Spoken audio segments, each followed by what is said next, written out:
Hello everyone, before this video starts I will warn you I am showing off Metroid Dread footage in this video, and it is only from the beginning of the game, like the first hour and a half of my footage playing for it while this video plays out.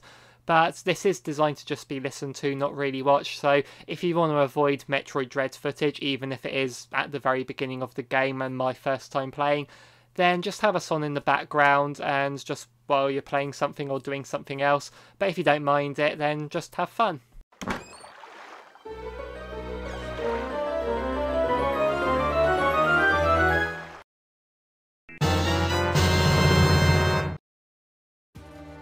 Hello friends, it's Dave here from SaveDex, here to bring you a discussion video and bringing our thoughts on Metroid Dread. But that's going to be the main event of this discussion, and I've got a special guest with me. I've got Azdin back from Grinning Games. Hello Azdin. Hey Dave, thanks for having me.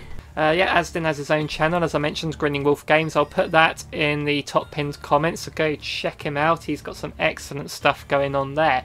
And speaking of all excellent stuff, how are you enjoying Metroid Dread? Just sum it up quickly. I am really happy that it almost got... it wasn't shadow dropped, but I'm just glad that it's been kept under wraps. They announced it. We've had to wait a few months. I bought the special edition. I unboxed it on my channel. The art book's beautiful. The game's phenomenal. I finished it, and yeah, I just hope that it does very well so they focus on releasing more games. Yeah, definitely. I'm so glad this didn't get leaked either. Like, we came in expecting Metroid Prime 4, and when they said we're not going to hear of that yet. But by the way, here's another game coming in like 4 months time, and yeah, I'm just so glad when we get a big game like that and we don't have to wait long for it. So that will be sort of like the main event of our discussion, just talking about Metroid Dread in more detail later on. But before that, we want to talk about make this sort of more of a general memories nostalgic video as well, because we're going to talk about Metroid as a whole, like go through the games and just say what we think of them, and then finish off with Dread. So the first question to you, Azdin, is what was the first time you experienced the Metroid franchise? The first time I played Metroid was when I was in my teens, so many moons ago, and there used to be a video rental store near my house, and I used to rent games during the weekends. And I remember every single weekend I used to get Link to the Past every single weekend. And one day I thought, honestly, my dad used to go nuts, because he used to say, I used to make him wait outside, bless him. He used to like drive me to the rental store, wait outside. I'd be in there, no kidding, half an hour deciding what to take. And when he used to see me like leave the video store with the same game, he used to say, you could have bought that game by now. Yeah, I was about to say that. So, but yeah, I remember one specific Friday, I went in there and I saw the red box of the Super Nintendo game Super Metroid, and I thought, oh, I need to try this out. And I remember getting home playing it, and it's probably the first time I've played a game I actually felt fear. It was really interesting. Oh, really? Yeah, honestly, because the thing is, the atmosphere that game basically just like emitted, and the solace you feel, you know, like it's very eerie, especially when you first start the game. Like, it starts the game with just kind of like catching up on the previous two games. Samus takes the baby Metroid to the station, and the second she leaves, she gets a distress call. And I honestly, like, I do like Dread, and I do feel that a lot of people are saying it's the best Metroid they've ever played. I think it's incredible, but I don't know if this is the nostalgia talking, but to me, Super Metroid has a very special place in my heart. It's one of my favorite games of all time, by far. It's just, it hasn't aged at all. It still plays phenomenal. The graphics are incredible, the animations, the soundtrack, everything about it is on par, considering how old the game is. And yeah, it's the pacing, the story, everything. Like the intro is one of my favorite intros of all time. Like, because you see the text appearing on the screen, and you see Samus with her helmet on, and you can just see her face, and she's basically talking about what happened in the first two games. And there's a it's if you look at it, you can see it. You'll see her expression change when she says, "I got a distress call because the station got attacked," and you can see she looks really angry, and then you see your ship just like boosting to get into the station, and then you get there, and that's when the game starts, and it's just so atmospheric. Yeah, and that just grabbed you forever for Metroid. We'll get more into Super Metroid in a bit, but so my first memory of Metroid in general, the first time I'd ever heard of it was when I was 13 and Super Smash Bros. Came out on the N64. And all I knew, there was Mario, there was Pikachu, I was just getting into Pokemon then, exciting, but then there was this weird orange robot on the character select screen. And it's a while before I realised that actually I had seen this character before. And on it was like this N64 magazine we'd gotten had these top trump cards, and Samus was on there as well. And I remember on one of the things it mentions like underneath it's a woman under the armor like thing. So I was like, oh yeah, that's like a lot of people, obviously it was like a big twist that Samus is really female, wasn't it? And she meant even the instruction booklet in the original game says he at one point. But I sort of knew that from then, and it wasn't Metroid Prime was the first Metroid game I played. So I'd never played the original Metroid or Super Metroid until the Wii Virtual Console. So if we sort of go through like order of release of these games, when did you first play the original Metroid, if you have at all? I played it a lot later, but this is the thing, like it's like I've tried. It's the same with Zelda. I've tried to play the first one, and it hasn't aged well, personally.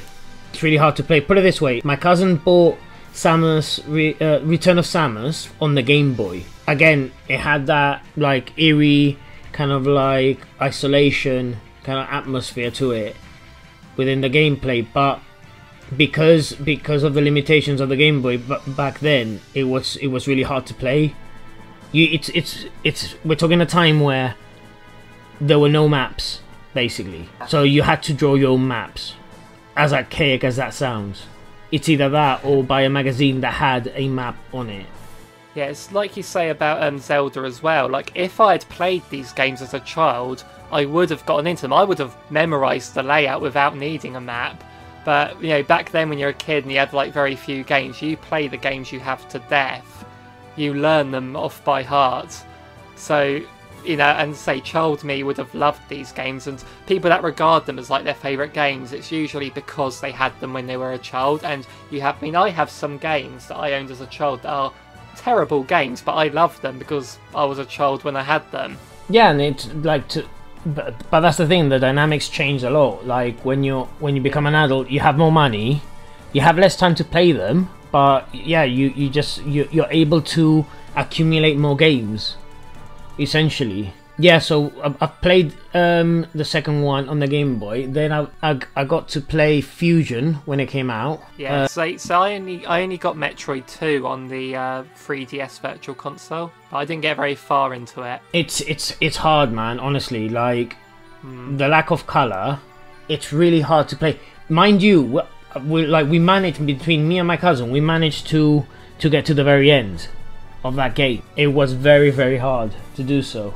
I'm just glad that Nintendo managed to do a more modern version of each. Yes, yeah, we'll get to those pretty soon. But yeah, so I don't really have much to say about either of these first two games. I haven't really seen a whole lot of them. But I'm impressed to hear that you got to the end of Metroid 2. Really am. So yeah, so the big one then for Retro Metroid, or Retroid we should call it, is Super Metroid. Now, as you said, you have I was 22 when I first played this game on the Wii Virtual Console, and I played it with a GameCube controller, which isn't comfortable for playing Super Nintendo games on. But I got through the entire game that way. And this is quite a sentimental game for me as well, because like you said, there's that whole... I knew the ending of the game because a friend of mine when I was a teenager showed me the ending. But we'll get to that. And basically, I remember I had a long period where like I only had one assignment to do and not really anything else, so I had a lot of free time as a student. So for quite a lot of nights in a row, I was up till about 3 or 4 in the morning playing this game. I had to use a guide online for a lot of it. But man, I was just sat there in the early hours eating Pringles and Asda branded chocolate. Just absolutely love it. It made me feel like a kid again, really. What's your favourite moment in that game? So yeah, there was this one bit where like learning how to do, I can't remember what it was called, but we know when you do it has a name, when you do the dash move, the run, and then you sort of pause and you can do that really high jump. Yeah, there's a special name for that kind of jump, the shine something, I think. But I remember learning how to do that because I didn't know. It's actually the guides that taught me how to do that, and just having that click was just a real like light bulb moment for me. You know, there's a lot of cheats in that game. Oh yeah, I've seen speed runs of it, and just people just really breaking that game. There's a way. So in that game specifically, when you get a power up, you can toggle them on and off. I'm gonna butcher this because it's been a while, but there's a trick where if you have power bombs and you turn off the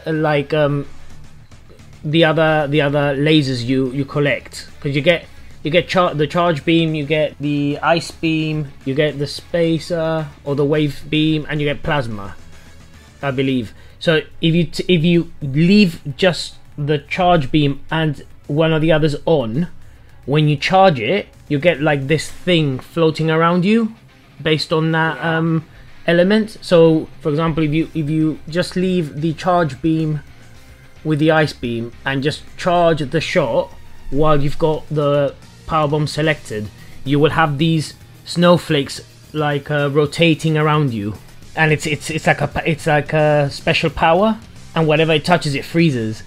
And it's just little things like that it was a game that if you experimented you could get some really cool things out of it. Alright, that sounds cool. Because I've been replaying this game recently, just to prepare myself for this video, just to bring some memories, and I keep getting soft locked. I keep on accessing somewhere that I think is too early, and I can't actually, because like this gate shuts behind me and I can't actually go any further. So I need to sort that out, don't I? It's such an epic ending, this game as well. Yeah, it's called the Shine Spark, definitely. Shine Spark, that was it, yeah. Because as I say, 'cause it's mentioned in Metroid Dread, isn't it? The game tells you how to do it. You know about the ending, like to rescue the animals that help you? Oh, yes, because on Games Done Quick, they always vote to save the animals or kill the animals, don't they? I always save them. Yeah, and you see the little pixel go away from the planet if that happens. So it's like, towards the ending, obviously I'm a spoiler warning, but the game's what, 20 years, like 30 years old nearly. But at the end, you know, the baby Metroid is all big now, and because I remember when I first saw this game, my friend was showing it to me, and it was the very end, and it shows this giant Metroid attacking you and then drains you of all but one of your health, and then it sort of realises who you are and leaves you alone. Then you go fight Mother Brain, and then the Metroid saves you and then dies, basically. And then it's quite an epic ending, honestly, and you're just super powered at the end fighting that Mother Brain. This is the thing, my only critique of Super Metroid is that I think the hardest boss in the whole game is Ridley by far, because you pretty much cheese Mother Brain. Yeah, when I played through it myself, I did it without dying. Yeah. So yes, that's Super Metroid. Excellent. And it also brought in. Do you remember when they released it on the Wii U and there was the Miiverse? Yeah.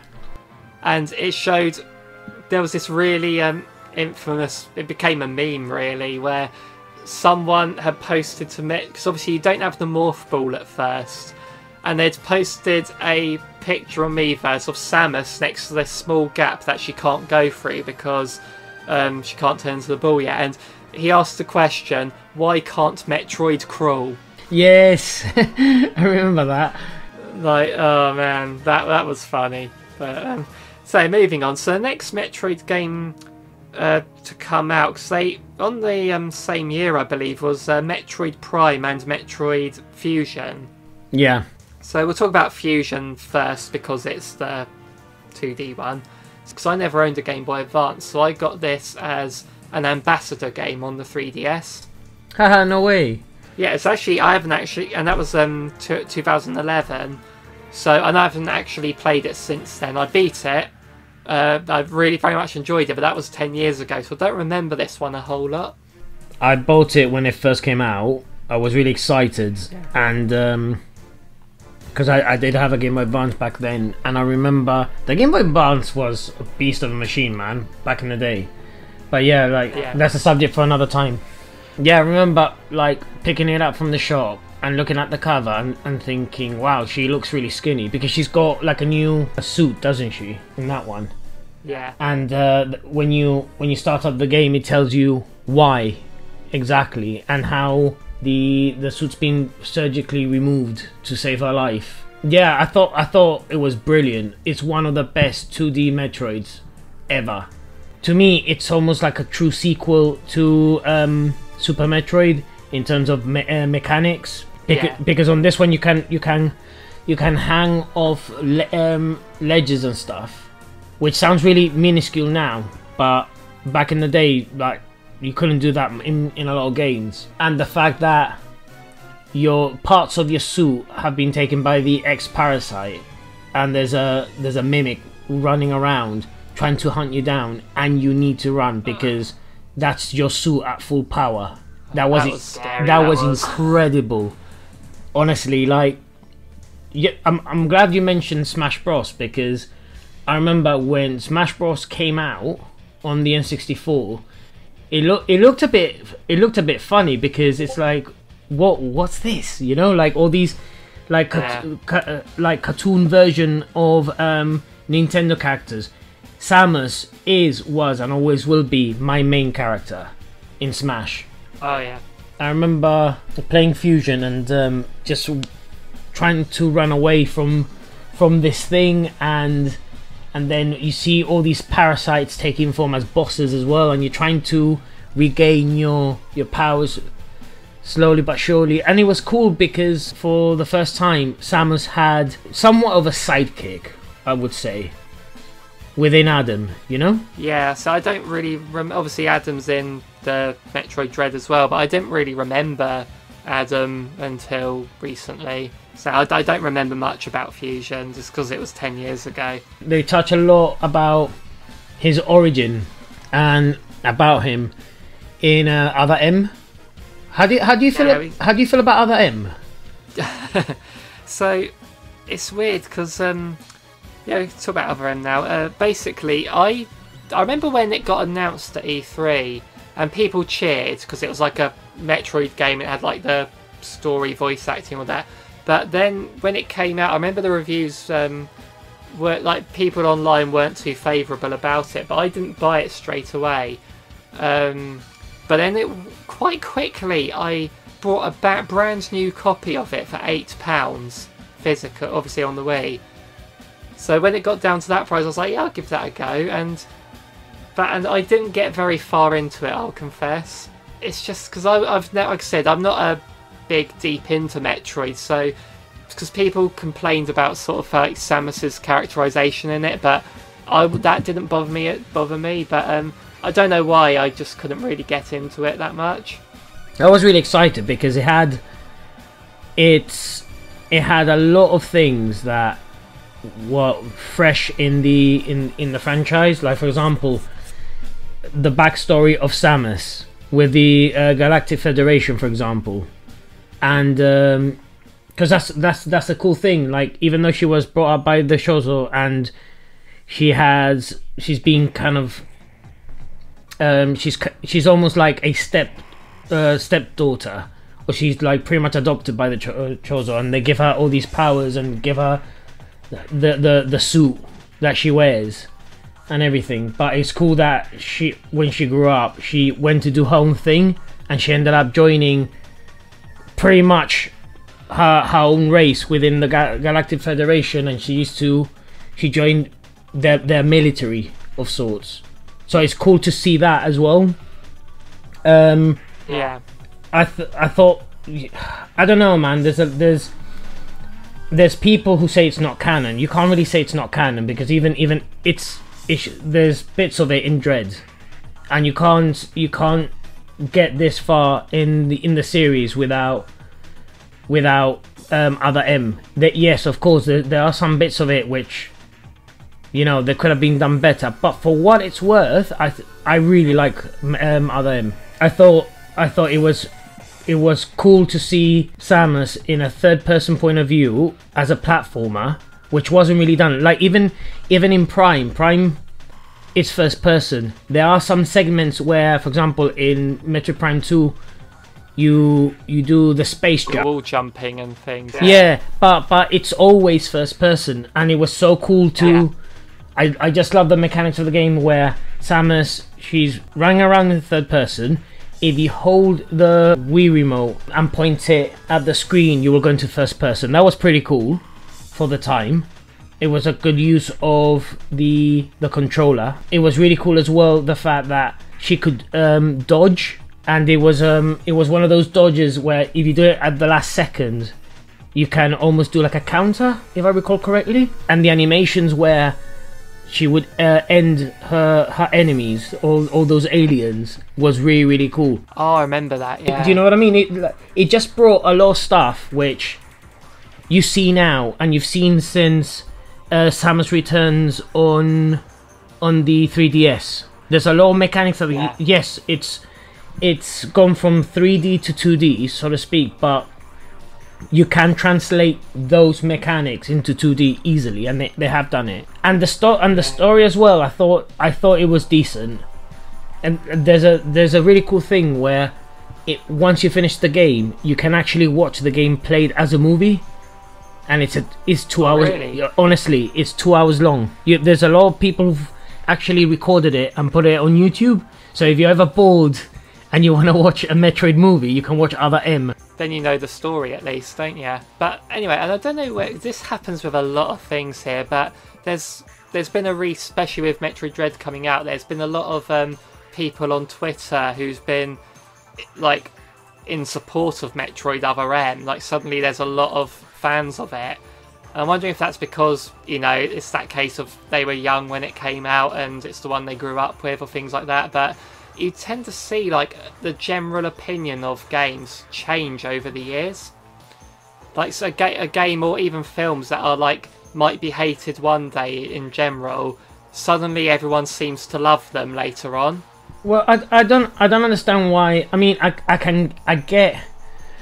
This is the thing. Like, I think you have to keep your expectations in check, especially during E3, because oh yeah, the expectations and the reality of watching the trailer of Other M and then having the game in your hands were two different things. And I think a lot of people, from my understanding anyways, they criticized the fact that Samus was always like, oh, the baby. I understand where people are coming from, but then that was pretty much the first time that Samus had a voice rather than internal monologue of sorts. And another thing to note as well is not everyone watches E3. So people might have bought Metroid Other M without knowing the trailer or anything. They might just say, oh, that's Samus from Smash Brothers, or you know, the Metroid Prime games they might have known for. They might not have seen these trailers before, just thought, oh, another Metroid game, and then loved it that way without the too high expectations, as you say. But also, another thing that I liked is when you said earlier that people are trying to say it's not canon. There's this Simpsons quote where, like, the comic book guy's arguing with someone about something that happened in Superman, and comic book guy says, "Oh yeah, but that's not canon, so it didn't really happen." And then Bart says, "Well, none of it really happened." Like, it's all fictional. Like, that's a very good point. Okay, so we've gone through all the Metroid games outside of Prime, but we'll go through. So the first two Metroid games have both had remakes. So Metroid Zero Mission is how I've seen the first Metroid all the way through, and introduced us to playable Zero Suit Samus. Yeah, man, that game was awesome as well. I really loved the animations. They were very colourful and very comic book style. I played this on the Wii U Virtual Console. Isn't it painful to think that we haven't got something like that on the Switch? Without changing the subject a bit, I'm just thinking, I was just hoping, honestly, before Dread, and they can do it now. Just release those two games. Yeah, even sort of remakes of them. Yeah, just port them as they are. Just use the same principle as with the Wii U Virtual Console. Just put them like that. Yeah. Just put them on the eShop. Honestly, like the amount of people who dusted off their Wii U's to play those games again. So I mean, I was actually shocked that we didn't get a Metroid Samus Returns port onto the Switch as well. That was the biggest blunder, honestly. Like the sheer fact that E3 they announced, I think it was the same. Yeah, I think it was the same E3 a few years back that they announced Metroid Prime 4 with that famous logo, and that's it. That was the same E3 that they announced the Samus Returns for the 3DS, and it was a bit like, why? The Switch is out. The announcement of Metroid Samus Returns happened in the treehouse, not in the direct. Yes. So a lot of people wouldn't have seen it. I really don't understand. Like, I've got it, I love it, but it's so hard to play on a 3DS after you've been glued to the Switch now. When I first played Metroid Samus Returns on the 3DS, my circle pad broke off playing it. Oh. But yeah, so I've got another 3DS now, the one with Pikachu's face on. So that's pretty cool. So yeah, I've played all the way through Metroid Samus Returns now. I absolutely loved that. But again, it got to that year, like when they remade the first Luigi's Mansion for 3DS as well, and it was just, why is that not on the Switch instead? And Metroid Samus Returns, I don't think sold very well either. No, because you're releasing something which, firstly, the IP, not many people know about it. Only fans know about it. Firstly, second of all, they didn't promote it like they should have. Thirdly, you're releasing it at the end of a console's life. You know, they even released a Samus 3DS XL. Honestly, like, just Google it. Like, it's really cool. It's if I recall correctly, it's yellow underneath, and the top shell is red, and I think it's got Samus in a famous shooting pose where she's kind of like crouched. Okay, I just googled Samus 3DS. The first thing that comes up is Amazon's selling Metroid Samus Returns. I found it. Yeah, it does look cool. Yeah, it must be worth a bomb now. Amazon they don't have a price up, so it must be expensive.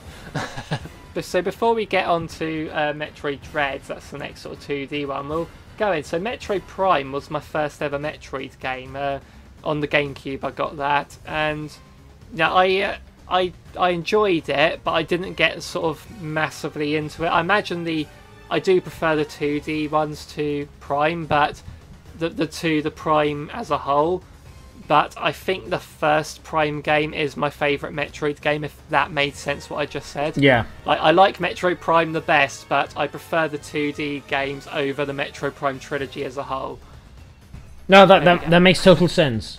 Yeah, so Metroid Prime, what I really liked about that was just how, was this Retro's first game for Nintendo? I believe so, yeah. Because what I loved is, obviously, it was a big jump it was like 2 generations since we last saw like a Metroid game, and then they released like Fusion the same year. I think, was it the same day? I believe it was the same year. I can't remember if it was the first day, but I'm sure we can Wikipedia that. But yeah, so just to put Samus in first person, but it's not just that it's just like you're a camera floating. You felt like you were in that suit because you had like the glass visor in front of you, like raindrops would fall on it, and like it would steam up, and you'd see Samus's face reflected in it at times. And obviously, like, you had the control. It sort of made use of the GameCube controller in the way that the D-pad was to change your visor. Yeah. And the right analog stick was to change your weapon, which in hindsight dual analog might have controlled better, but they got around that with a lock-on mechanic for aiming. But yeah, I just really enjoyed this game. I think the Prime series was it was pretty much a make or break for the series, in my opinion. It's always been Nintendo making the Metroid games, and they managed to give Prime to a studio that no one really heard of, a Western studio at that. And it was a bit like, well, they could either like keep the magic of what makes Metroid, or it could end up being an absolute dumpster fire. But luckily they managed to just add another layer to the franchise, and I don't know, to me I think it really put Metroid on the map for a lot of people. Oh, definitely, because, and they say not only you're giving this franchise to a new studio, but this studio is doing something completely different with it. Yeah. Like, it's just amazing to turn Metroid into a first-person shooter, but it still retained what Metroid was. It was still a Metroidvania. Yeah, definitely. What Retro Studios does well as well is their environments, even with the Donkey Kong games as well. Like, it feels like a living, breathing world. Like, there's like everything's contextual. Like, the platforms are all part of the scenery, rather than having floating platforms just like the old Metroid games. And it just, again, like what I said about the visor, how that worked, and how they made you feel like you were in that suit. Definitely, it was just. It was just so cool, man. I remember watching the trailer, the American trailer, announcing Metroid Prime. Like, I'm watching it on repeat back then. I mean, this is what, beginning of the noughties. Yeah, I had a DVD that came with a magazine that had that trailer on. Oh man, I used to love it, just to see like the first person shot of seeing the arm cannon just changing weapons, and yeah, man, I absolutely love it. It's a really good job what Retro Studios did, you know, and I think it pulled in new fans, especially because first person shooters around that time were quite big, because you had your Halos and stuff. So it was cool to see that Nintendo kind of adapted it, especially considering, like you said, it skipped a few generations, because I remember having the N64 and thinking, where's Metroid? And it never came. And again, for me, the excitement was, oh, she's in Smash Brothers. Yeah. I can finally see what this character is. And again, like, Smash Brothers has gotten me into other franchises as well that I would have otherwise not really noticed. Like, I didn't even know who Kirby was before Smash Brothers, to be honest. Kirby's awesome, man. So anyway, after that one, and I remember when I got to the final boss in Metroid Prime, because obviously in that one, when you fought a boss, the boss's name appeared at the top of the screen, like with a health bar. When I got to that final boss and it said Metroid Prime was the final boss, and I was like, ah, that's the name of the game. The first boss as well, because that opening area, I loved that opening area because you had like all the powers, and like you're in a base that had already been sort of attacked, so a lot of the enemies were weakened, so it was a good way to teach you the mechanics of the game. And then there's that explosion as you're escaping the planet, and then you lose all your functionality to all your powers, which was like to explain why she's not got them. And they sort of do that a few times in the series, I think. You get to these powers later on, like the Morph Ball and the Grapple Beam, but you remember them because you did them at the beginning of the game. So it feels like you're not learning a new thing, you're gaining something you already know about. Because then you see things and going, oh, that's where I used the Grapple Beam on those things earlier. Yeah. Yeah, it's a great way to... So, Metroid Prime 2 came out in 2004. But I didn't get this one straight away because, I was, sick form like Stu. I didn't have money to buy every game back then. But I had a friend who had it and asked him what it was like as a sequel, and he told me it's the best first-person shooter he's ever played. He says it's much better than Halo. He said better than Halo, he said. So I was like, that's a bold statement, I thought. So I went to somewhere to have my theory test, my driving theory test, and afterwards I passed, and afterwards I thought I'd celebrate. I went into a game and I saw they were selling Metroid Prime 2 for 20 quid at that point. So I bought it. It might have been second hand actually. So I bought it. And yeah, I didn't actually get too far into this one because sort of like the light world, dark world mechanic confused me too much. I really enjoyed it. I thought it was really cool. Like the way it starts, the fact that you basically answer distress call from the Galactic Federation and you see some of the bodies just like on the floor, and you're trying to like use your visor to analyze everything, which is a really cool mechanic. I have beaten this game eventually on Metroid Prime Trilogy, but we'll get to that. I had a lot of fun with this one. I actually beat it. I think towards the end I had to look a few things up, but for the most part I managed to find my way around, which I was quite proud of. Because you had sort of like the light and dark beam, didn't you, to shoot certain enemies, and that was pretty cool. Well, it was cool that she had a new enemy, and this is the thing. Like, she's go to this planet that's being hit by Phazon, if I recall correctly, and it's kind of open like a portal to like another dimension, which is the dark version of the world. And when you go into the dark version, your health depletes, so you need to. Then you get your dark suit that allows you to go into the dark world without suffering any damage. Remember that. And it was cool in that game. You actually get the screw attack and the space jump. Yeah, I remember the screw attack was kind of hard to control in it, but it was satisfying when you pulled it off. Yeah, it was like, I remember when I got it, I was like, no way, because like if I recall correctly, it didn't exist in the first Prime. It didn't, no. So it was cool that they included it. But yeah, I did like the fact that Samus had her nemesis in that game, which is basically the dark version of her, and you get to fight her as well. And am I right in saying that Dark Samus is like Metroid Prime combined with her suit? Basically, yeah. What do you think of Metroid Prime 3? I couldn't wait to get it.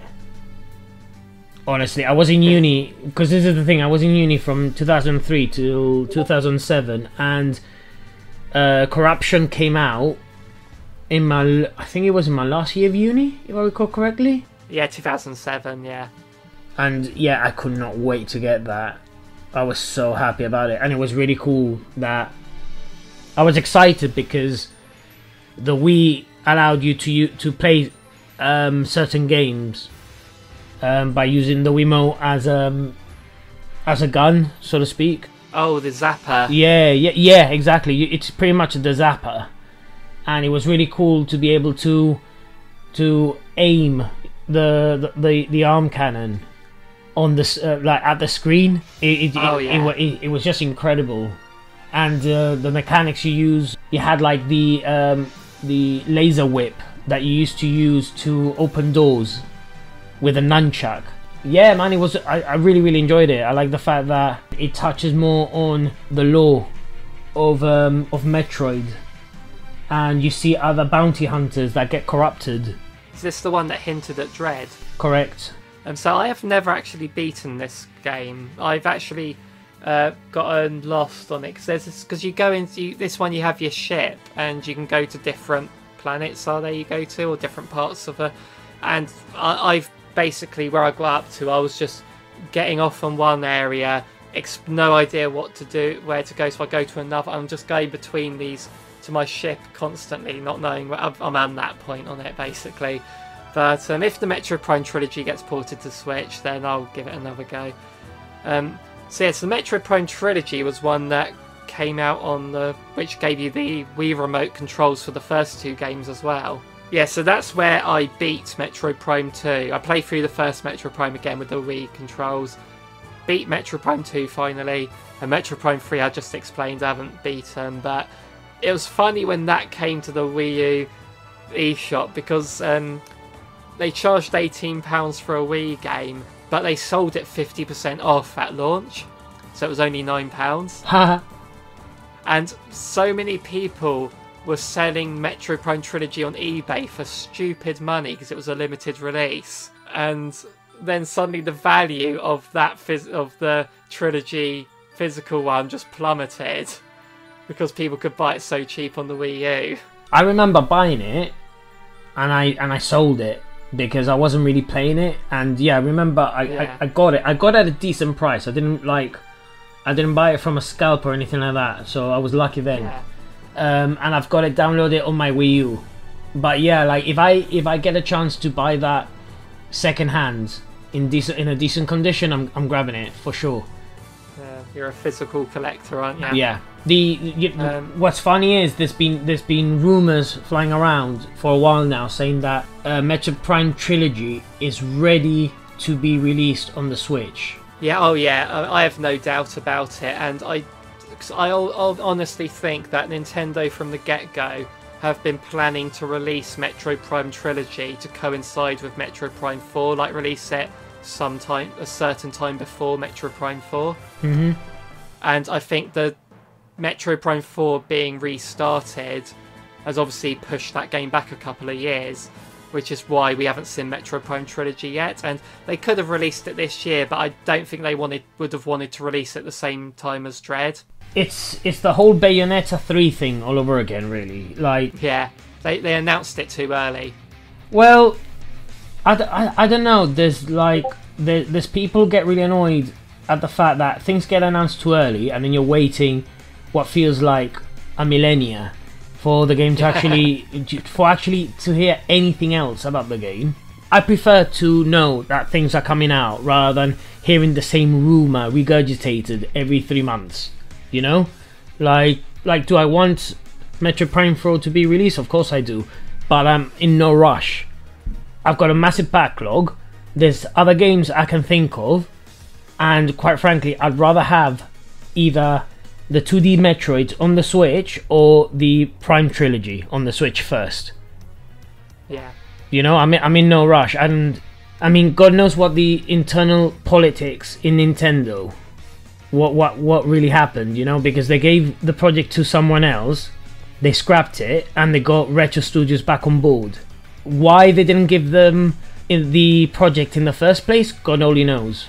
Again, you don't know what's happening behind closed doors at Nintendo HQ, but I don't know, like, when it's ready, it's ready. I'm with you on that. I don't mind myself. Like, when they announced that Breath of the Wild 2 is planned for next year, and people wanted it this year, there was an uproar from some people, and I'm like, it's gonna come when it comes, you know? I don't know, man. Like we live in such a, and I don't want to be like back in my day. I don't want to be that guy, but you know, like you know what it's like, Dave. Like growing up, you get a game maybe for Christmas and another one for your birthday, and maybe you collect pocket money, whatever, and you bought like a third game, for example. You know, exactly how it was. Yeah. Now you can get anything you want because you're an adult and you're working, and there's more stuff anyways. You know, games are getting released left, right, and center in comparison to yesteryears. But and games are free to play as well. Precisely. But I don't know. But I don't know. I just treat gaming in a way. It's a bit like Netflix, where you think, I'm gonna sit down and I'm gonna watch something, and you spend more time looking at what to watch than actually watching something, because there's so much variety. And the same can be said about gaming. There's so much variety. You got things like Game Pass that you could be like, oh, I feel like playing something, but then you're sat there and you don't realize you've spent 5 minutes scrolling. In the same breath, you've got people who are complaining, oh, I want this game now. Just wait, man. Just wait. We live in a day and age where you can be sidetracked or entertained by other things. Just be patient, and especially because you don't want a Cyberpunk 2077 scenario. When it's ready, it's ready. I've made peace with the fact that Prime 4 is probably going to come out at the end of the Switch's life cycle, of the Switch as we know it anyways, and I'm fine with that. Might get a dual release on the next console. Yeah, and I'm cool with that, because usually you can see, and this is like, it's been proved in history, some of the best games in a console generation have been the ones that came out at the very end. I mean, Breath of the Wild was well worth that wait. Yeah, 100%. And was it painful when they came out and said, look, this game isn't ready, we apologize, but we'll release it when it's ready. You know, you've had to wait. Was it worth the wait? 100%. So yeah, so getting sidetracked on that Metroid Prime 4 bit there, weren't we? Yeah, sorry about that. But no, it needed saying, honestly. I fully agree, like, because it really annoys me when people say about a game being delayed and they say, oh, but we've got nothing to play. I'm like, oh, there's too much to play. First world problems, man. Really, you don't have anything to play. Yeah, exactly. So did you play Metroid Prime Pinball? Yep.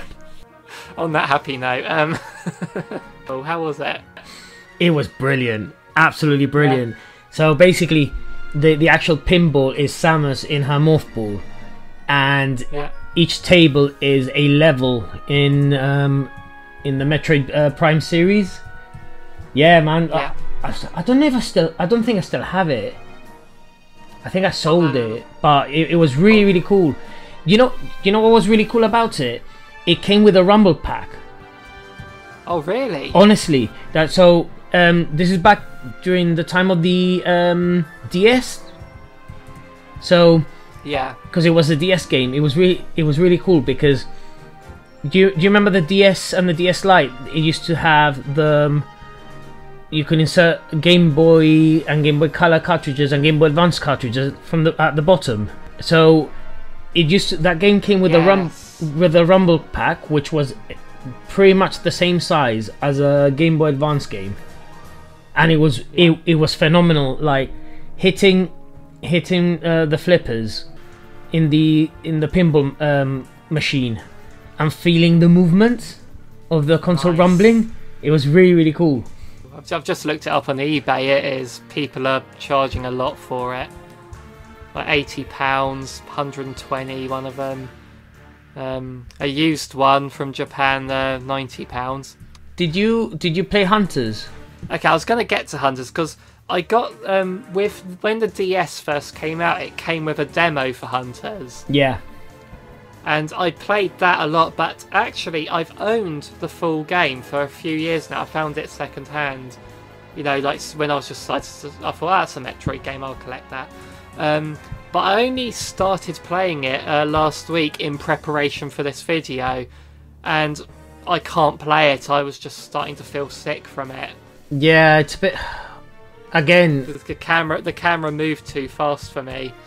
This is the thing. It was really good. It was a really, really good game, and they managed to pull it off, considering the limitations of the console at the time. But it was not the most comfortable game to play because you had to use the touch screen, didn't you? Which again, like I remember on the demo back when I was younger, so that might be why. But I'm finding first-person games nowadays do give me motion sickness now, which is what I've got glasses that help me with that, but it's mostly when I watch someone else play a first person game that I feel it. It's a bit like driving and being a passenger. Like you get more car sick when you're a passenger than when you're actually driving. Oh yeah, definitely. Like I used to be able to play games on car journeys, but I can't now. Not just because I drive now, but so we've actually talked. Okay, well, I was going to say we've actually talked about all the Metroid. You know how we said about what a disastrous announcement Metroid Samus Returns was, and how they did it, like hid it outside of a direct and released it on a console that no one was playing as much anymore. So that same console, the 3DS, a couple of years earlier, they announced another Metroid game for it. Do you know where I'm going with this? Yeah. Metroid Prime Federation Force. I've never played this. Neither have I. Okay, let's move on. To be fair, right? To be fair, I didn't get it because it was what it is. You know what I mean? Like, I was just so gutted wanting to play a decent Metroid game, and they came out with that. Would I pick it up in the future? Maybe. What if it wasn't tied to Metroid and it was just its own thing? It was called something else and it was just its own thing. I'm sure in that regard it's not a bad game. Or how would you feel about it if the Metroid franchise at the time was thriving and we were getting like a new Metroid game every 2 or 3 years, and kind of like we do with Zelda and stuff, and then they just released this as sort of like a spin-off amongst that? Would you feel differently then? Yeah, most probably. But I just think it's the scarcity of the franchise being released on consoles, and all of a sudden it's like, okay, you want Metroid? Here you go, Federation Force. It was at a time where Nintendo wasn't doing too hot with the Wii U, and the releases that Nintendo were putting out were quite scarce as well in general. Well, this is the thing. It was a time where the Wii U was sinking badly, and they put all their resources onto the 3DS, and the 3DS was pretty much what was keeping Nintendo afloat massively. It was the power horse, or the workhorse, or whatever the expression may be. But I would say that was probably the time they needed to release Metroid Samus Returns on it. Yeah, precisely. That would have done well. That's exactly it. Like, they should have just done it then, man. But history's like, it's been written differently, so yeah, it is what it is. Exactly. So let's more positive note now. Let's talk about the main event of the talk, and that is the new game Metroid Dread. And obviously, viewers know I'm going to put timestamps in the description for every game we talk about here, so people could have skipped to this if they wanted to. So there, Metroid Dread. So yeah, just tell us what you think of the game, just briefly, and I'll look up my notes. I've told you this before. When I saw the Nintendo Direct and they announced that it was Metroid Dread, I almost couldn't contain myself, because I knew the story of Metroid Dread in terms of being repeated in the past, and it was always being rumored that Nintendo was working on a Metroid Dread, but nothing else came out of it. And every you'd buy magazines and it'd be featured every 3 or 4 years. So to actually see a Metroid game, and then the title saying Dread at the bottom, it's like, oh my god, it is real! It is real! It's not a fable, it's not a myth, it's real! So, yeah, I really liked it, man. I really liked it. I finished it. I'm not gonna give spoilers. I managed, when I did my unboxing of the game on my channel, I actually looked at the art book, and the art book is chronological, so it goes from the first Metroid and its artwork all the way to Dread. When it gets to Dread, I only flipped over or turned over one page and stopped it there, because I didn't want to spoil it for the viewers. And I got someone commenting saying thank you for not flipping so many pages and respecting spoilers, or the possibility of spoilers. In my own time, I looked at the artwork and it's superb. And whoever's like listening to this right now and bought that specific copy and looked at the book will understand where I'm coming from. It's great to see, in a way, a more fleshed out narration, and by that I mean in terms of the cutscenes. Oh yeah, definitely. Samus is an absolute badass, and which, in a way, the game's been criticized. I think it was, who was it? I think it was Kotaku criticized it, saying that Samus doesn't have to be a badass, to be like a cool character, something along those lines. I've seen the words emotionless robot Yeah. put there, and I'm like, but I didn't get that from her anyway. She doesn't have to be an emotionless robot to be a badass. I think that was the quote. But this is the thing. It's like you complain about Samus being too emotional in Other M, and now you're complaining about her being an emotionless robot in this game. Yeah. Like you need to understand that she's answered a distress call. She's on a mission to see what's happening to the Emmy, basically, that was sent there by the Galactic Federation, because there's ex-parasites seen living and quote unquote breathing on another planet, and all of a sudden she comes across what she comes across. You know what I mean? Like, I wouldn't be happy either. One thing I quite liked as well, this was at the beginning, again, not going to give any spoilers later on, but when I mentioned about they put an explanation as to why she's lost her powers, they called it physical amnesia in this. Yeah. So what do you think of the game's mechanics? I think they're really, really well implemented. And it's like going back on other games, and this goes with any franchise. You may have a franchise that has really good games and games that fall into obscurity or are less favourable. However, you need to appreciate those because they do add to the bigger picture in later narrations or in later installments.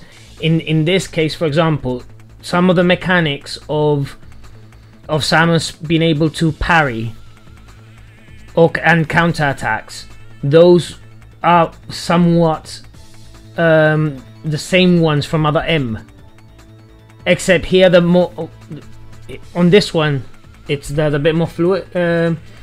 There's more fluidity to them. Yeah, the parry in Metroid Samus Returns, I used that a lot, but on this one, I keep forgetting it exists, to be honest. Really? Yeah, and that's probably why I keep dying. Well, this is the thing. In Samus Returns, you're stationary when it happens. In this one, you can actually, the second you're about to do body-to-body contact with the enemy, if you just do it, you'll kind of bash them out of your way. You have a lot of momentum when running around, basically. The fact that they've brought in the aiming mechanic as well, the free aiming is really cool. You get certain things, I don't want to spoil it, you get certain power-ups that allow you to do really cool stuff, and it changes the perspective of the camera. Yes, yeah. It's like without say, there's some boss battles where you do a parry and then Samus jumps on the boss, and then you're doing it's like a cutscene in the boss fight, and you can do a lot of damage that way. I love being able to pull that off. You expect when you're going through the motions of the cutscene, you think, it's a cutscene. No, you can actually carry on firing in the cutscene. That's the whole point. Yeah, and you can die in the cutscene as well if you don't. Yeah, have good reflexes. I learned that the hard way. The boss fights are sublime.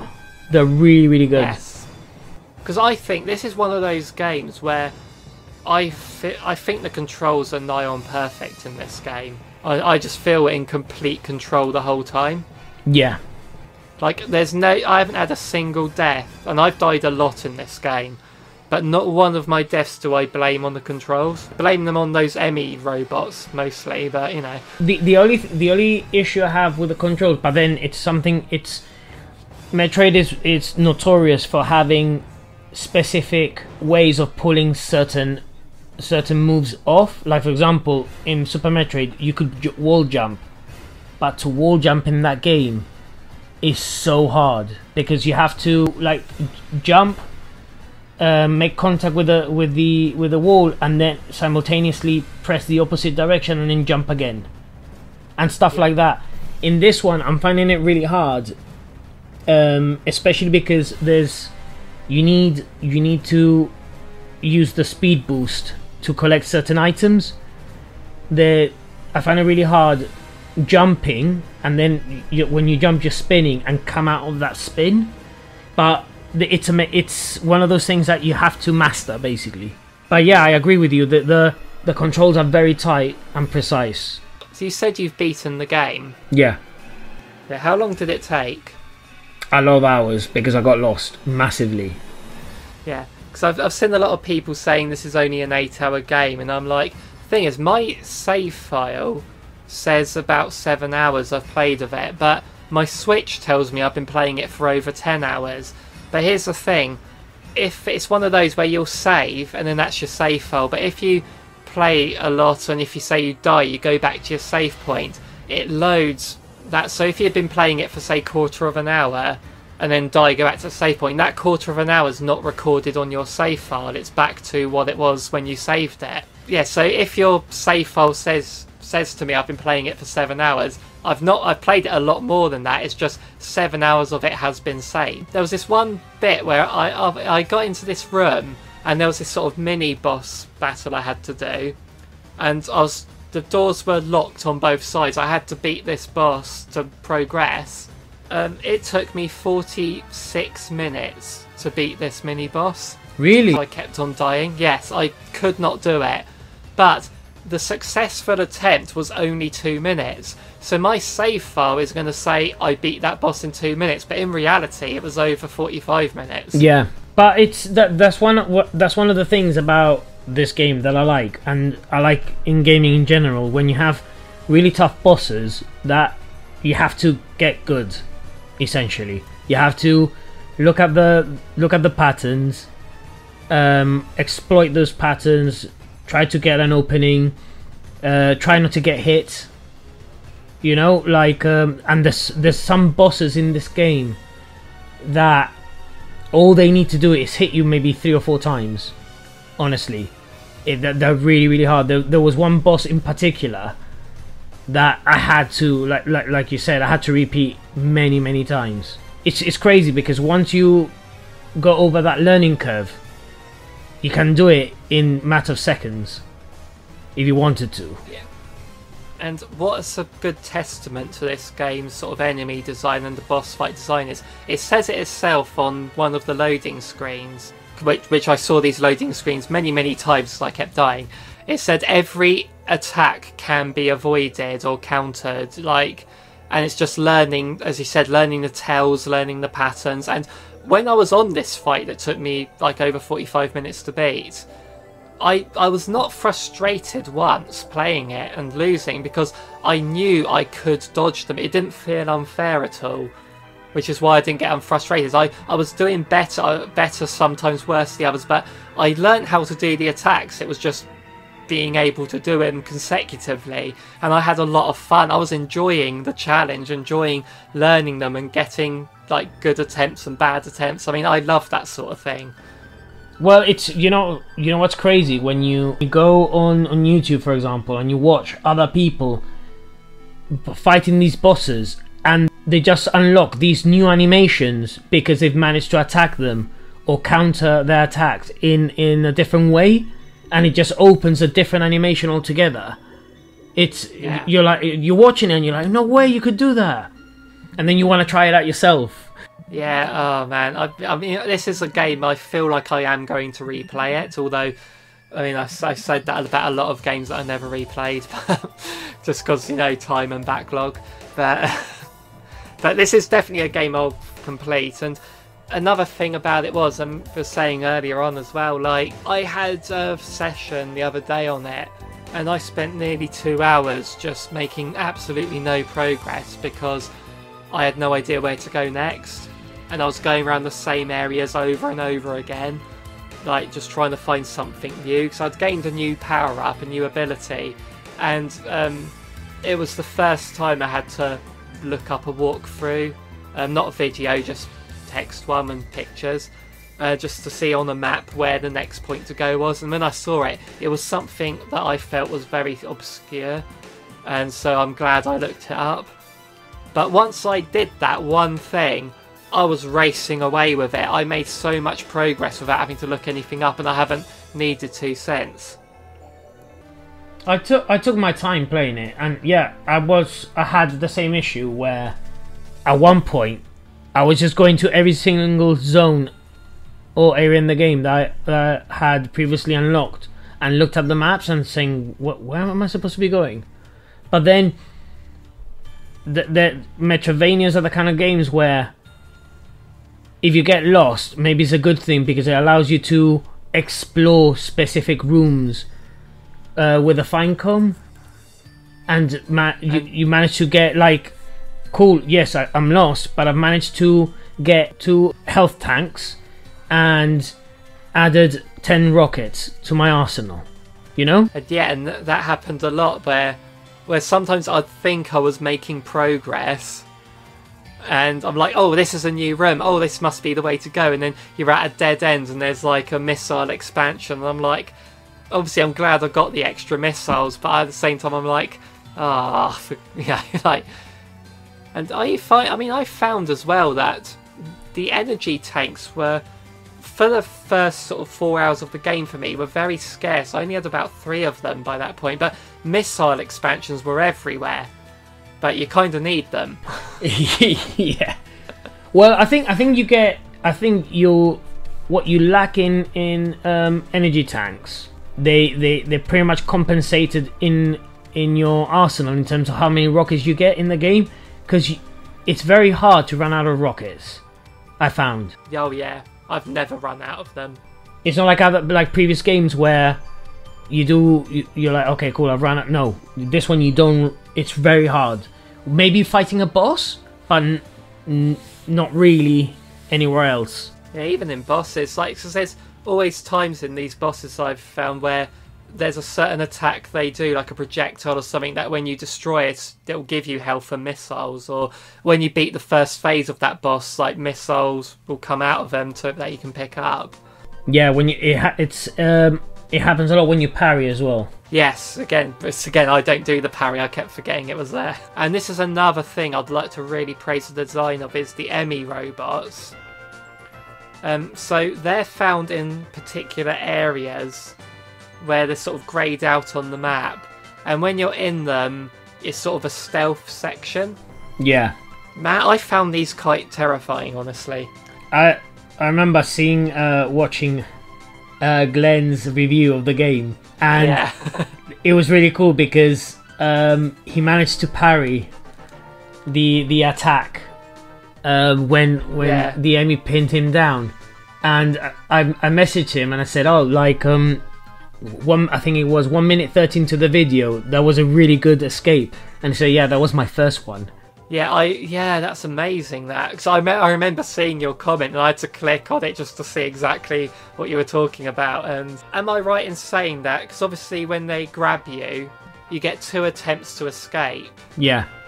And because it does that little flash, and that's when you parry. But the timing's different every time. The timing's different, and the window of opportunity is pretty much a window that is ajar. It's honestly, but put it this way: when you manage to pull it off, you're just caught up in such an awe that you've managed to escape, that you freeze for a few seconds. The camera pans out to show the level and the enemy paralyzed, and you, like Samus, just standing there, and you think, run, just run, cool, you've escaped, run. And obviously, the another mechanic I really like in this is the slide. Oh yes.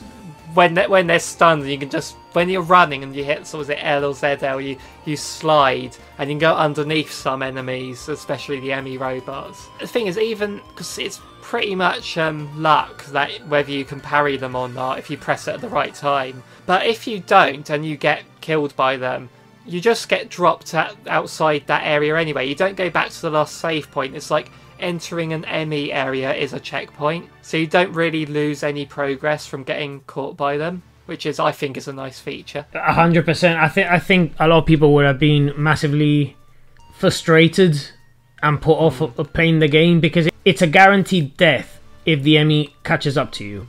The Emmy is such a good feature in these games. Another thing that I really want to praise about the Emmy thing, because that's sort of like for me, it was sort of like the main attraction going in, like the big new thing that was emphasised in that initial trailer.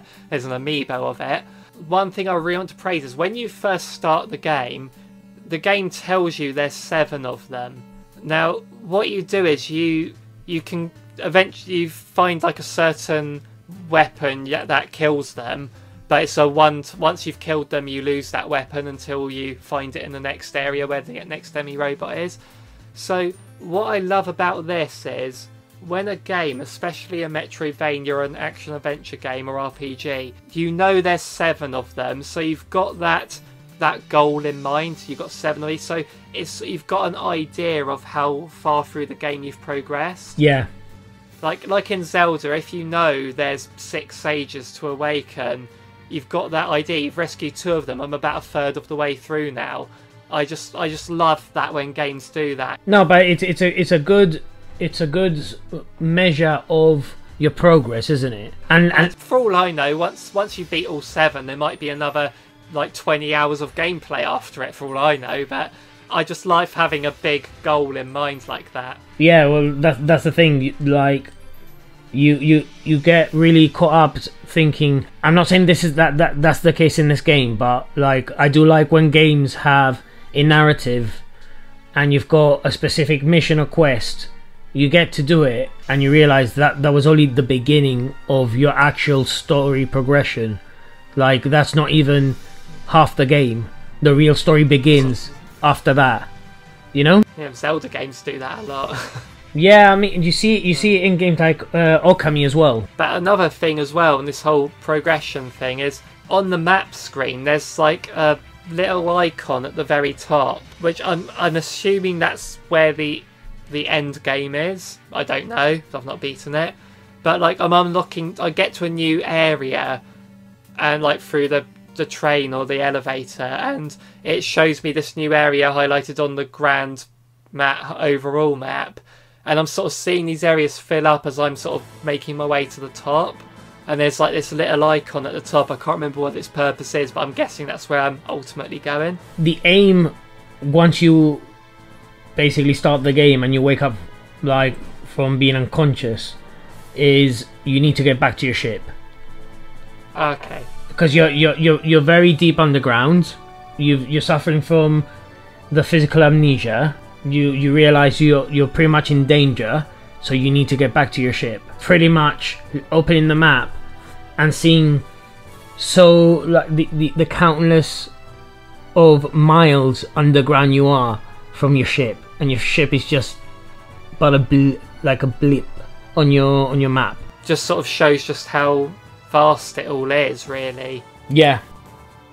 Like, I know some people have said, oh, but it's only a 2D game and it can't be that big. I'm thinking, like, even though you're on a 2D plane, you mentioned earlier about the different camera angles, but in some areas you can see, like, the background, it looks like a world you could explore like that. It feels like a bigger world than what you can play on. I just feel it adds to the sense of isolation, because you've landed on this planet, you can't remember what's happened to you, or you remember this assailant basically attacking you, and that's it. Yeah. And then when you manage to talk to Adam, he gives you a brief on basically what's recorded into your memory of what's happened to you, and he says, okay, you just need to get to the ship now because you haven't got a chance to encounter anything stronger than you right now. And to see, and when I remember opening, after that conversation, opening the map and looking at where I was, and then this emptiness in between me and my ship at the very top, and you think this is gonna be a long journey. And it's, you know, as dreadful as, no pun intended, as dreadful as that sounds, it's such a really cool feeling to think, okay, this is exactly what Metroid is to me. That's the kind of like eerie sense of isolation and fear that I first felt playing Super Metroid, for example, where you enter a room and you don't know what to expect, but you have to, you're on your guard all the time. So, I don't know, so obviously you said Super Metroid will always be your favourite Metroid game. Again, like, I'm trying to sort of think, because I think I prefer Super Metroid, just because I have that obviously even though I was 22, but I still have nostalgia for it, because I felt like a kid playing it. But yeah, I don't know whether I could, as excellent as this game is, I don't know if I could see this being my favourite, even though, is it technically a better game? Like, I get what you're saying, I agree with you, but I don't know how to feel about that sentiment, you know, because are we looking at it with rose-tinted glasses, or is it because we've played it? Like, I can speak for myself, anyways. It's Super Metroid. It's a kind of game where I've quadruple dipped to get it. I've got it on the 3DS. I've got it on the Wii. I've got it on the Wii U. I've got it on the Switch. I've got it physically, or at least if I recall correctly, I've got it physically. Who knows now? I've moved around a lot, but it's a kind of game that I play every now and again. Like, I go back to it, and yeah, I like some of my favorite moments of the game is, for example, when you go, talking about Super Metroid, like going to that ship and trying to power it on, where you get the gravity suit. You know, it's looking forward to those moments. This game has a lot of those moments, but I don't know, I think I need to sit down and play it again. Could you see yourself in 30 years' time owning Metroid Dread as many times as you own Super Metroid now, if they re-release it again and again? Who knows? I don't know, like, that's a very hard question to answer, because God knows what's going to happen with technology, with life in general, but I don't know, I think it's very hard to, and like, it's kind of like what you said before, when you look back, for example, at movies, and they were like, you felt a certain way about them, maybe negative or kind of like nonchalant about them, you know, but then as time passes by, your perception on it changes. It kind of flips. I think it's kind of the same. It's just really hard to say, Metroid Dread is my favorite game when I've only finished it once. You know, it's an incredible game. You are going to enjoy it once you get to the end and you see the credits, and I'm sure a lot of our listeners understand where I'm coming from when I say this. But it's, to me personally, it's a game I've only finished once. I need to be able to play it again and again and again. I think the question is it the kind of game that I would go back to? The answer is yes, definitely. Especially because there's a lot of ways to play the game. The game doesn't hold your hands to begin with. It's a true Metroidvania in that sense. But then there's people out there that have been able to skip sections of the game, whether it's because of like glitches or like spamming lasers that go through walls, or you know, they've managed to kind of like find a way to exploit the game. Needless to say, there's ways to play the game, and I think playing it a second time round, I don't want to play it on hard, because hard's just ridiculous. Especially like what you said earlier, the scarcity of energy tanks is real, and playing it on hard is just going to be frustrating. But if I were to play it on, it's hard enough on normal. Yeah, precisely. So, but I'm happy to. This is what I like about games: when you play them a second time and you know more than you did back then. There's something really refreshing about that, because you're like, okay, I know. Okay, that ledge, I know how to get there because I did it earlier. Now I've got the power-ups to do so, or I don't have it, but it's okay because I'll get it in about 3 hours in, for example. And it's just really cool to be able to do things differently. And yeah, I'm looking forward to sitting down and playing it again, definitely. Super Metroid got me into the series, and it's again, to me, it's a game that has stood the testament of time. Again, so I say, I can see myself. Obviously, I want to beat this game and see how I feel about it, but I'm sure this is one I will at least want to play again, even if I never get around to it. So that's just what I'm like. But what you were saying there was similar to sort of how I felt about Mario Odyssey. Obviously, it's been 4 years now since Odyssey came out. When I first played it, obviously I loved it, but again, like Mario 64 is my favourite 3D Mario game because that's the one I grew up with, and I've played through that like over 20 times. But Mario Odyssey, I've played through it 4 times now. It's one of those rare new games that I've kept replaying, and the more I play it, the more I've loved it. And it's one of them, like, even though I think Mario Odyssey is a better game, I still prefer Mario 64 because of that. It's the one I grew up with. Nostalgia is such a powerful thing, isn't it? And yeah, like I remember when I got mine 64 back in the day. I remember the only game I had then was Mario 64, and all I ever did was play that game for 6 months until I got Lilac Wars. But honestly, it was literally that all I did was learning how to get to higher places by doing different jumps, and I used to do some crazy stuff in that game. And yeah, to me, like Mario 64, it's kind of aged in terms of graphics, but in terms of gameplay and mechanics, it's by far, to me personally, is the superior game. Like, Galaxy is incredible.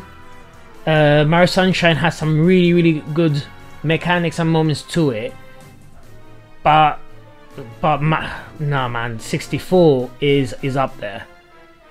There's just something. There's just something so special of Mario, from going to 2D to 3D, and now he can sprint, he can backflip, he can punch, he can kick, he can do a tackle. You know what I mean? Like, there were so many things that they included in his movement and his arsenal as well. And it was just so cool to see him fall asleep when you leave the game idle. Yeah. And does Samus fall asleep in this game? I haven't left her idle yet, but she just stands there. So is because you obviously you bought, how much was the special edition? 79. Because my one was like £42. I got it for physical. I mean, to put into context, the 30/40 pounds difference is pretty much the box, the art book, the steel book, and what else? And the cards that come in it. That's the way I look at special editions. It's funny because I think in the US, I've been talking to some friends I've got and people I follow on Twitter and stuff, like in the US, and they've found it really hard to get hold of a copy. So would you say this game is worth the asking price? I think it's worth it. It's a good experience. It all depends, because a lot of people say, oh, it's an 8-hour game, and you know, is it worth like £40-50, whatever the retail price may be. It all depends on your skill level and how thorough you want to be exploring in the game. Because if you manage to have a photographic memory and you're quite skilled and you can play through it and it only takes you a couple of hours, fine, but it's all about the enjoyment. Surely if you manage to get from A to B in a game, it's because you've enjoyed it, you know? Oh, definitely. It's kind of like, obviously, as you know, you write for Switch Up as well, but when rating the value section, it is sometimes tricky, because for me, value is, because some people look at value, and you were just getting into that as well, it's not just about how long it takes to beat. Like, for me, an 8-hour experience, even if it is that long, talking about an 8-hour experience has more value for me than a 50-hour game, because a 50-hour game I am not going to see all the way through. I know that. But an 8-hour game, I will see the entire game. So for me, an 8-hour game is a complete experience. A 50-hour game is not a complete experience. So, and it's more replayable if the game's shorter as well. So you have to think, I think as a whole, because you're not just paying for the time it will take to beat, but you're paying for the quality of the product. Like, you could go out for a meal, you could buy a meal that costs a £5, or you could buy a meal that costs 40 quid. it's not about how much there is, it's about the quality of the food you're buying. The £40 meal is not going to have 8 times as much food there as the £5 meal. It's just going to be much nicer food. Exactly. Like, so it's hard, and I think, you know, production values are excellent in this game. The way it controls the mechanics and all that is just all top notch, and it's a really good length of game, I think, as well, from what I've seen so far. It's definitely a polished experience. I think in terms of, when it comes to value of a game, I like games that have replay value. You know, exactly. Yeah. Especially games that they expect you to play them, finish them, and you unlock different things every time you finish it. Like, for example, Resident Evil 4. You know what I mean? Like, I love the fact that in that game, the more times you play it, the more stuff you unlock, and the stuff you unlock you can use in your next playthrough, especially with weapons. You know. So I was about to say, the Infinite launcher, when you get enough money for that. That's mad. That just breaks the game, but I love it. Yeah, like this game to a certain extent has that, because there's things you unlock afterwards. I would have been happy to see maybe more stuff that you could have unlocked, but to be honest with you, for what it's worth, it's worth every penny. It really is, because you're getting a really, really well polished game, which you can play at your own leisure. You will get lost, you will die a lot, but if you're the kind of person that likes challenge and likes the dopamine hit of being able to persevere and come successful on the other side of that challenge, then you've got something here that is worth every penny, definitely. Cool. Yes, I fully agree. I think this is one of my favourite games of the year, definitely. The only thing I'm hoping for is that it does well enough so Nintendo can look at it, and I don't know, I just hope it works out for this Metroid does for the series what Fire Emblem Awakening did for Fire Emblem back in the day, because that game was make or break. It was, okay, let's release this. If it does well, fantastic. If it doesn't do well, we're pretty much killing the franchise.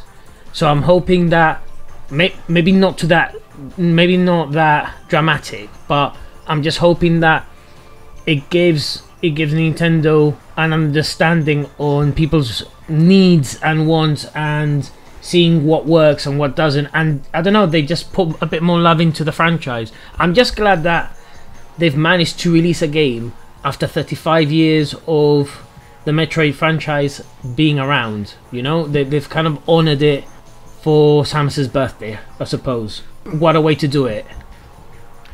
But I have read in places that this game has sold better than most Metroid games do. So that's a positive start, and Christmas is coming up. And the Switch, I think we said in the previous video we did together, the franchises on the Switch have sold amazingly well. Especially games like, say, Luigi's Mansion 3 and Pikmin 3 port as well. Franchises that don't normally sell as well as they do on the Switch have sold amazingly well. So it's looking good. Definitely. I think we better wrap it up there, because we've been going on for like an hour and 45 minutes. Yes. So I hope people have enjoyed listening to us. I look forward to editing this anyway. So thank you so much for joining me on this Metroid retrospective and Metroid Dread sort of review thoughts video as well. Let us know what we can expect from your channel then, Azdin. It's been a busy few weeks. I've gone from waiting for the postman to deliver games so I can unbox them. Now I've got more unboxing videos than I can edit, which is in a way it's a good thing, because I aim to have at least one video minimum a week. But right now I just need, I've got a day off tomorrow, and I'm hoping that I can have the time to sit down and edit at least 2 videos, so I can have them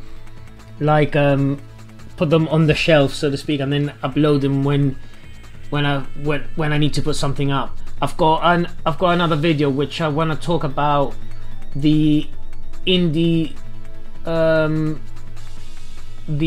section of the game industry, basically the indie developers and the publishers that support them, and people in the industry that support the indie community. I want to touch on that, especially because I went to an event recently, and I managed to catch up with some people there, and I did an interview. So yeah, I've got a few things planned. Nothing from the customization side, except I've got something planned. I had something planned for Halloween, but I think hopefully I'll do it next year at this rate, because I've run out of time and resources. But yeah, this check out all the stuff I've got coming up, and I respond to every comment, and I'm happy to take feedback and any suggestions. So, and thank you for having me. Brilliant, and I would love to have you on here again on future videos, because just so you know, I'm planning to do more videos like this now, with like long conversations that are designed to be listened to rather than sort of watched. You can have them on in the background. So yeah, look out for that. I've got plenty more planned already, which I've already told Azdin about a few of them. So hopefully we'll see you back on this channel soon, Azdin. Yes, please. It's a pleasure to have you on here. So make sure you subscribe over to Azdin, subscribe here as well to not miss any more, and let us know in the comments what your favourite Metroid game is, what you think of Metroid Dread. And thanks again for watching, everyone. We'll see you in the next one. Bye bye.